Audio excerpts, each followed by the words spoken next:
अभी क्या होता है प्रॉब्लम कि सैलरीज जैसे अगर क्रॉर्स में चली जाती है, स्पेशली प्राइवेट इक्विटी जॉब्स में, वेंचर कैपिटल जॉब्स में एट अ सीनियर पोजीशन, तो it becomes very difficult for people to take a plunge into entrepreneurship because opportunity cost बहुत ज़्यादा हो जाता है। एंड देन ऐसे लगता है कि ऑलरेडी 3-4 करोड़ रुपए साल के मिल रहे हैं, 1.5-2 करोड़ रुपए साल के मिल रहे हैं, तो फिर इतना like risk लेके is that going to be worth it? So people calculate the opportunity cost and I think आपका 20 साल पहले 1.5-2 lakhs a month is like equivalent to like a very big amount today, 20 साल का पूरा compound अगर किया तो अपॉर्चुनिटी कॉस्ट तो बहुत ज़्यादा थी, बट लाइक आपने ये डिसाइड किया कि आपको रिस्क लेना है and then the delta in making the wealth was very high in the private banking और in the financial services as compare to teaching is what I understand from you.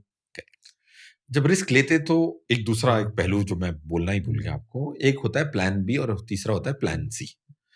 अगर आप risk ले रहे हैं तो आपको सबसे खराब स्थिति का तैयारी करनी है।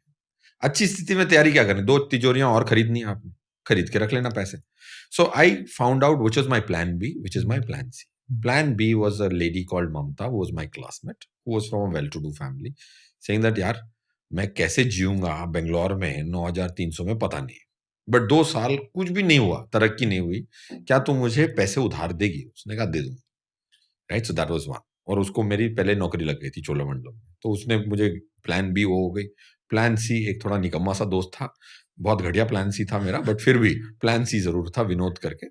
तो उसने कहा मैं भी तुझे सपोर्ट कर लूंगा। तो मैंने कहा यार 2 साल कुछ भी प्रगति ना हुई तो एटलीस्ट खाने पीने के वांदे नहीं होंगे, क्या हो जाना है, वापस मैसूर आ जाऊंगा। वापस मैसूर आ गया तो मेरे 2 साल वेस्ट हो गए। राइट, फिर टीचर की मशहूरता खत्म हो चुकी है, वापस रिबिल्ड कर लूंगा, एटलीस्ट एक स्किल तो आइडेंटिफाइड है। अगर मुझे गिटार चलाना आता है और मैंने गिटार छोड़ दी तो पता तो है 2 साल बाद वापस गिटार चला के शो करके बर्थडे पे गा गू के पैसे कमा लूंगा। So that was my plan, plan B, plan C and the worst outcome. ये सोचे बगैर जाता तो बेवकूफी वाला रिस्क होता। ये सोच के जाता कि मैं ये स्थिति के लिए तैयार हूं, 2 साल बाद वापस मैसूर आ जाऊंगा, वही टीचिंग कर लूंगा, क्या फर्क पड़ता है। So that's where you take risk. You need to be prepared for the worst, not for the best. Best requires no preparation.